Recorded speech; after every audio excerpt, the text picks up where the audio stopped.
일반적으로 제안을 받았었어요. 제안을 180만 건을 받았거든요. 180만 건 중에 99.9%는 민원. 그건 답장만 해주면 돼요. 그다음에 실제로 13,000건 정도는 그럴듯한 제안들이었어요. 이거 전부 다 AI 이럴 때 좋더만요.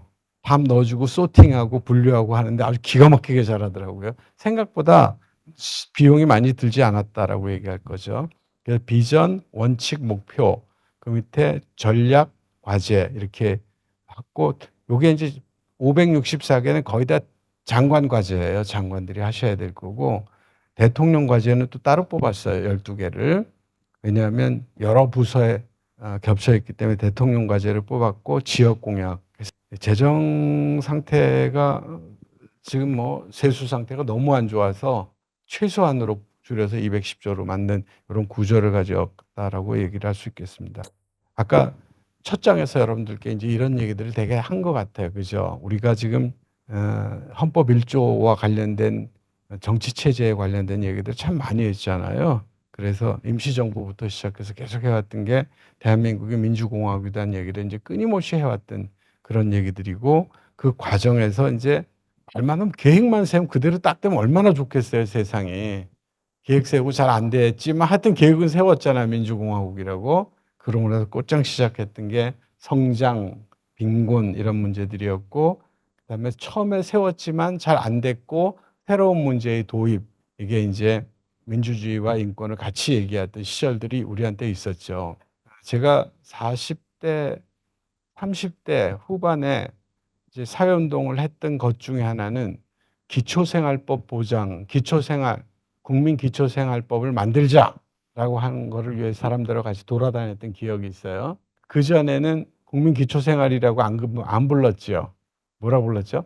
생활보호 대상 관련된 그런 법이었죠. 그죠? 생활보호 대상자?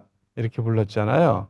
그러니까 객체화시키고 시혜적이고 이런 거에서 드디어 이제 김대중 대통령 때 처음으로 국민들이 당연히 가져야 될 권리, 이래서 기초생활보장법으로 이제 바뀌었던 거잖아요.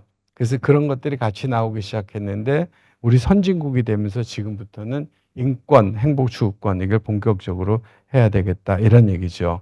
그래서 국민이 주인인 나라 함께 행복한 대한민국이 이번 국정에서의 타이틀로 바뀌었다, 이렇게 말씀드릴 수 있겠습니다.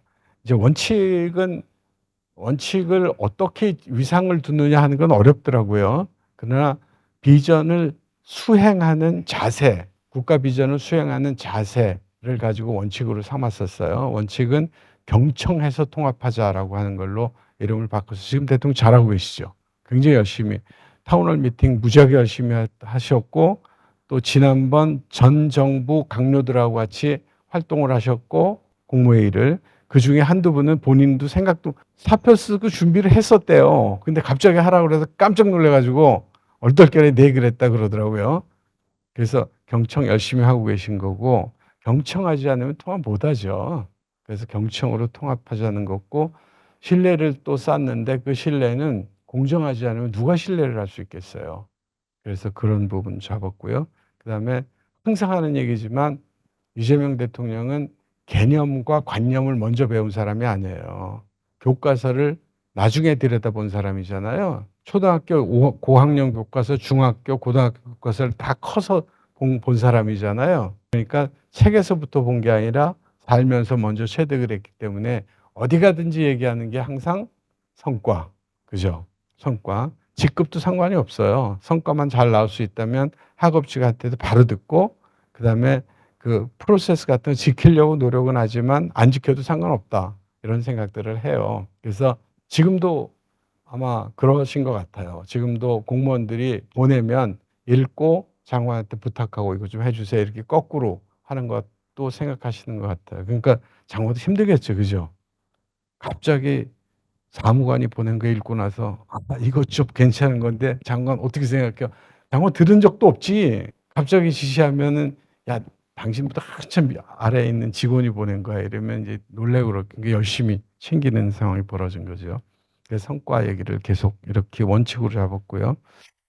간단간단히 하면 민주당은 대개 인수위원회 때 5개 파트로 분류하는 버릇이 있어요. 그다음에 또 국민의힘은 6개로 분류하는 버릇이 있고요. 꼭 지켜야 되는 건 아니지만 하다 보면 참 이렇게 자꾸 돼요.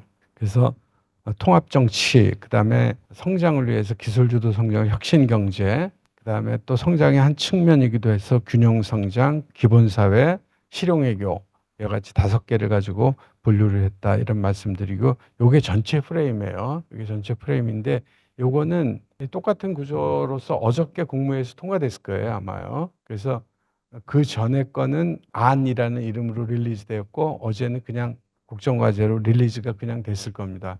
이번 정부에서 저는 정말 이제는 선진국으로 간다라고 하는 사람들의 자세가 확인되었으면 좋겠고, 그 과정에서 사람들한테 최소한의 기본권이 좀 보장되는 사회 대통령이 됐으면 좋겠습니다. 성장률, 우리가 달성 가능한 성장률이 어디일지에 대해서는 아직 확인을 못 했는데요. 한 3% 초반이나 2% 후반대까지는 가능하지 않을까 생각합니다.